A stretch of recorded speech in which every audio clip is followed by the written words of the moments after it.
Hey guys, what's up? It's the Culture Detective here, investigating your favorite animes and movies. And today, I'm going to do a movie review on a movie trilogy by the name of Kizumonogatari. So, yeah, this is going to be both an anime review and a movie review because if you haven't seen my Bakemonogatari and my Nisemonogatari reviews, please check them out. Essentially, the Monogatari series is an anime with a lot of characters and a lot of art style. It's super wordy, it's super bizarre and eccentric and weird, and I fucking love it.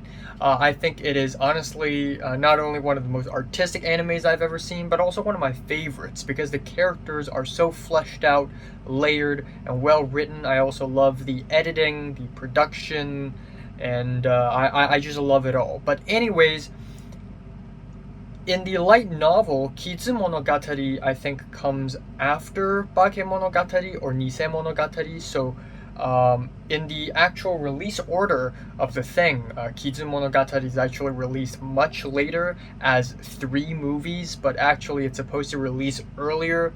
But anyways, for the sake of the story, I watched the 3 Kizumonogatari movies, and every movie in these 3 are pretty short. The first one being 1 hour and 4 minutes long. The second one is 1 hour and 8 minutes, and the third one is 1 hour and 22 minutes long. Altogether, about 3.5 hours long, a little bit more than that perhaps, and it is really, really good. If you don't know this, the Monogatari series is a light novel written by Nishio Isin, who is a freaking genius, and it is produced into an anime under Studio Shaft. And these movies are directed by Shinbo Akiyuki and Oishi Tatsuya. Also, on a side note, I have purchased this in the Anime Con earlier this year in Hong Kong. I'm still in Hong Kong right now, and I thought this is the light novel. And the reason why I only bought number 9 is because I looked at this and it says Kizumonogatari. So I thought this is the Kizumonogatari light novel, but unbeknownst to me, this is actually the manga version of the light novel. So there is that. But anyways, let's talk about Kizumonogatari. Wow! So essentially, this is the prequel to the entire Monogatari series. And it basically reveals what happened during spring break in the story, where our main character, Koyomi Araragi, had encountered an immortal vampire by the name of Kiss-Shot Acerula Orion Heart Under Blade. And that isn't even her full title. Her full title is, she is the iron-blooded, cold-blooded, hot-blooded vampire Kiss-Shot Acerula Orion Heart Under Blade. And it's called Heart Under Blade because if you write the kanji of Shinobu, you write it a blade, Yaiba, and under it you write a Shin, which is a heart. So Heart Under Blade literally writes the word Shinobu.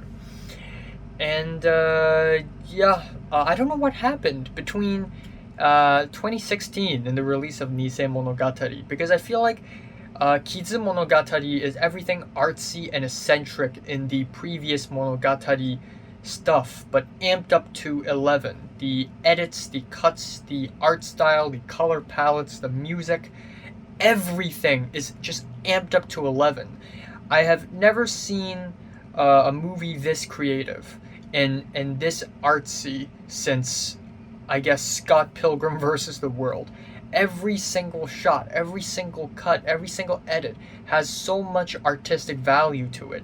Just listening to these characters talk to one another is already a pleasure of mine because of the music and the art style. It's just glorious. If you don't know this, and if you haven't watched Bakemonogatari or Nisemonogatari, I highly recommend you to watch them. But in those Monogatari, okay, I'm gonna In those Monogatari anime, the edits and the cuts are extremely weird and eccentric. We would have words flashing on the screen, flashes of colors. We would have very strange extraneous insert shots that seem to not have any relevance whatsoever. And also there is this French New Wave style jump cut that is really nice, and it's not chronological. So an example would be, Koyomi and Suruga uh, trying to clean up books in Suruga's house. And originally they are standing side by side, and then suddenly we have this extraneous shot of Suruga laying down on a stack of books. And then they're standing side by side again. So are you telling me that they're originally side by side and then this happened and then they're side by side again? No, because they are out of chronology. Because chronology does not matter in this story. This ultimately is a story about ideas, concepts, vibes, atmospheres, moods, allegories, metaphors. So an out of chronology way of editing is honestly a style that is just brilliant. Also, the background art for Kizumonogatari is amazing. It's not going to be everybody's cup of tea, but essentially, Kizumonogatari blends 3D with 2D, and a lot of animes tried that and they all flop, like 3D Berserk or X Arm, and they all suck ass. But in Kizumonogatari, it works really well because all of the characters are 2D, and then all of the background is 3D. They're all 3D renderings, and it works really well. It adds an even dreamier and surreal and nocturnal and ethereal atmosphere to the anime that I just really, really love. And on top of that, the score is amazing. The score is delicate, it's fun, it's jazzy as hell, and these musical choices are ingenious because music is a really powerful tool in cinema. You cannot misuse it or abuse it, and if you use it in a very special way, it would result in special effects, and I think Kizumonogatari just proves that right. Now I'm going to talk about originally I actually planned to review this movie by movie, but you know what, I don't want to waste everybody's time, so I'm going to review all three of these films at once. So let's talk about the first one, Kizumonogatari Tekketsu-Hen. And that is the first film out of the three, and it is essentially about Araragi running into this vampire underground, and this vampire is like, save my life, tasukete kudasai. And then Araragi agreed to save her by donating his own blood, and unbeknownst to Araragi, he himself turned into a vampire as well and became the kin of Kishot. So now Kishot has turned into a kid because she doesn't have enough power and blood to be a full-grown adult woman, so she had turned into a kid in order to sustain her life. And in order for her to regain her power, she needs Araragi to help her retrieve her limbs.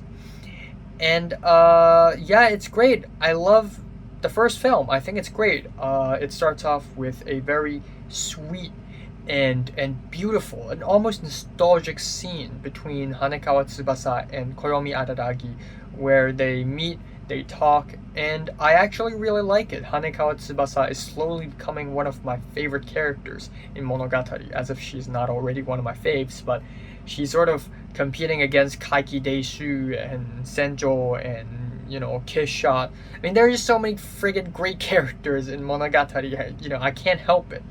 But Hanekawa Tsubasa is truly not only a very intelligent girl, but also a really soft one, a really kind one, a really nice one, and also one with layers, and I just really love that.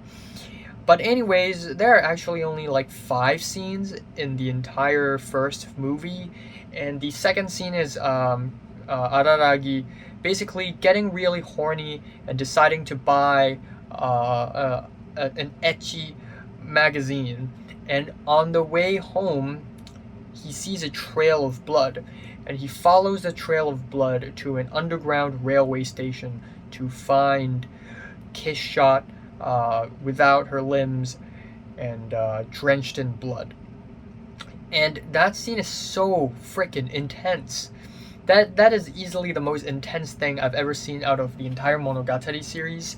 The atmosphere just turned really bitter and sour and kind of dark, especially how these out of chronology edits are used. It's brilliant because one shot you see Araragi breathing very intensely and being in shock, and then another shot you see him running crazily away from Kiss shot, just panicking.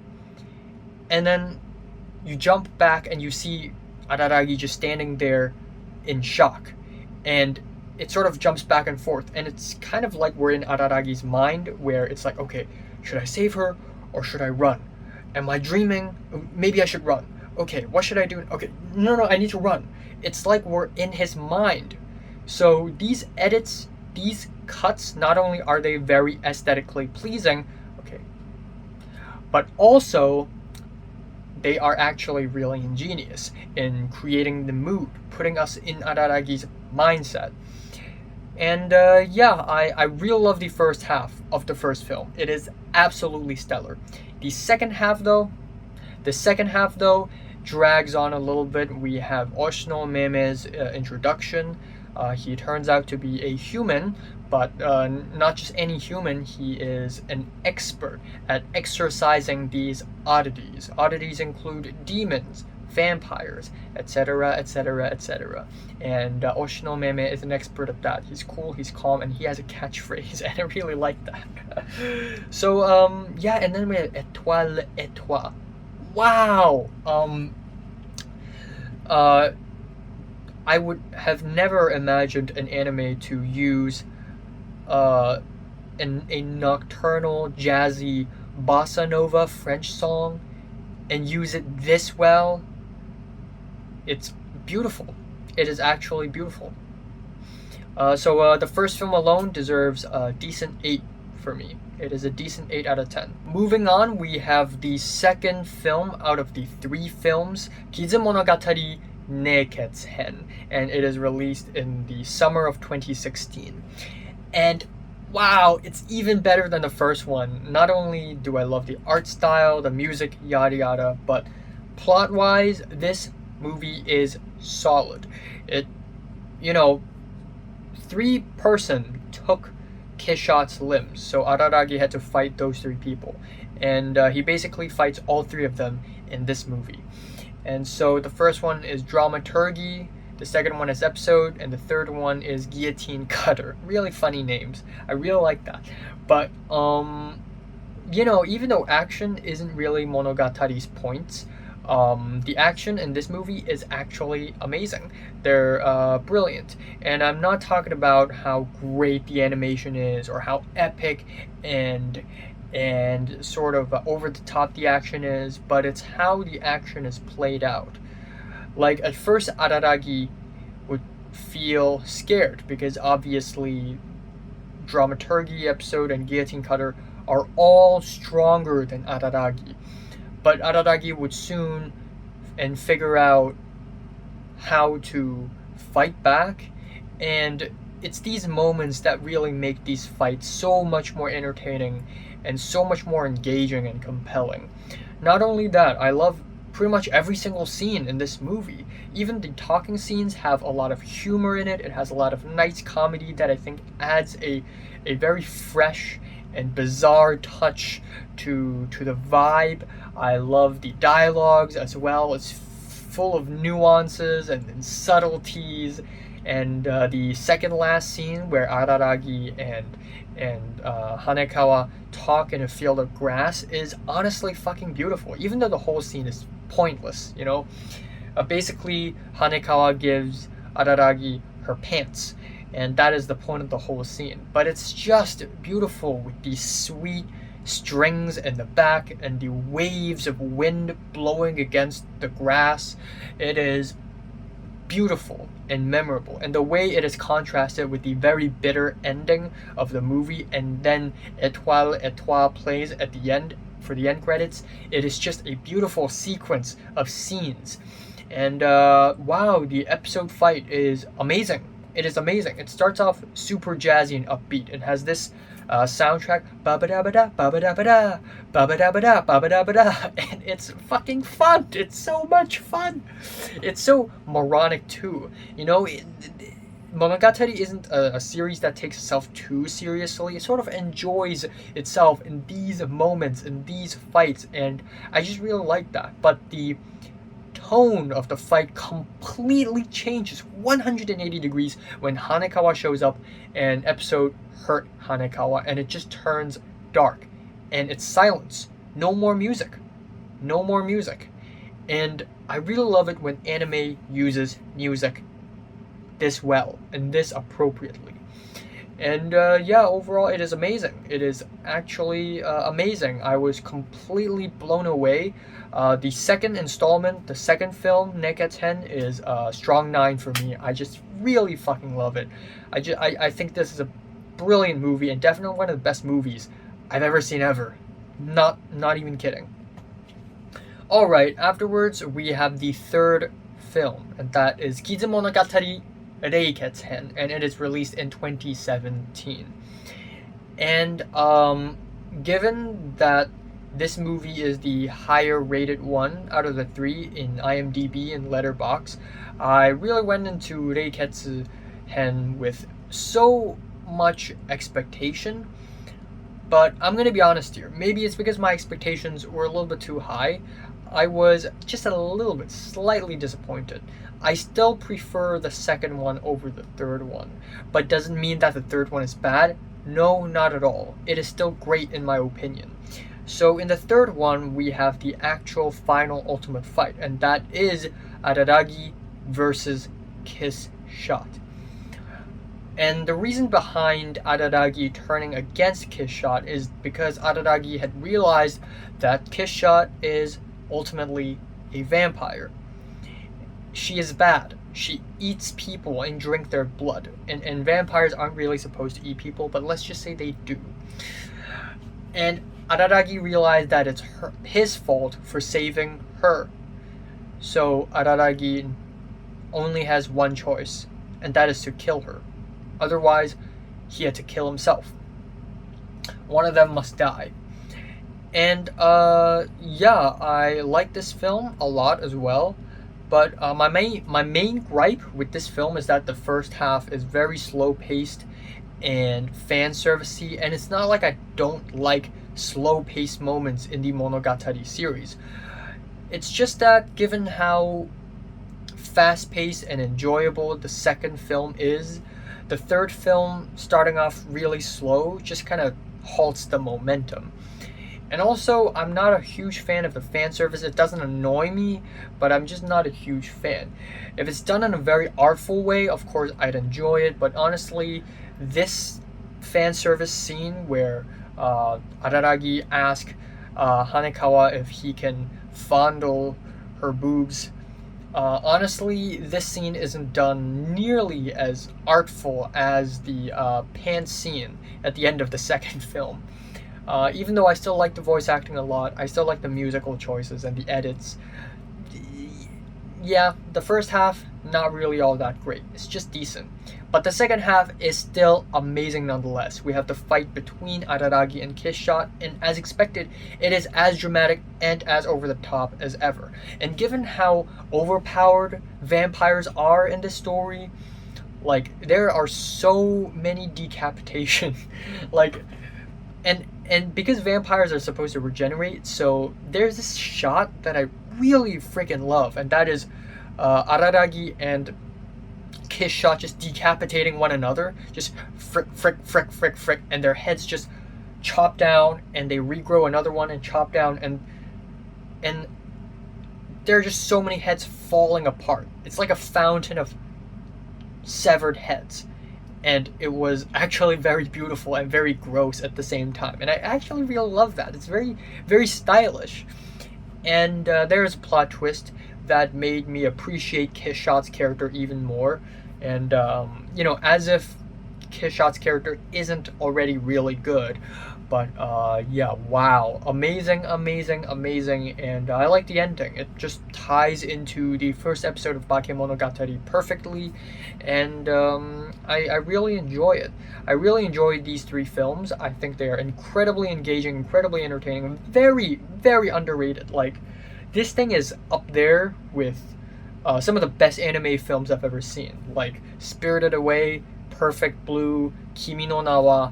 This is up there, man. Kizumonogatari is up there. The quality is incredibly high. It is very creative, very artistic. I love the voice acting. Kamiya Hiroshi as Araragi is brilliant. He has such a range. Horie Yui as Hanekawa is great. Sakamoto Maya as Shinobu, aka Kishot, is amazing as well. She literally plays a lolly and then a teenager and then a full-grown adult woman. She has range. Wow. And yeah, I like the art style, I like the music, and not only do I think that these films are some of the best anime films out there, some of the dreamiest, most beautiful, most atmospheric, but also I think Kizumonogatari and Monogatari series as a whole is a benchmark in surrealist cinema. So yeah, I like the third film a lot. I'm feeling a light 9 on the third film, and if you average out all three of these films, decent 8, strong 9, and light 9, you're gonna get a strong, strong, strong 8. And yeah, it is great. Highly recommend for everyone to check out. So, have you watched the Kizumonogatari trilogy? From 1 to 10, how much is rated? Like it, and subscribe if you want more. And thanks for watching.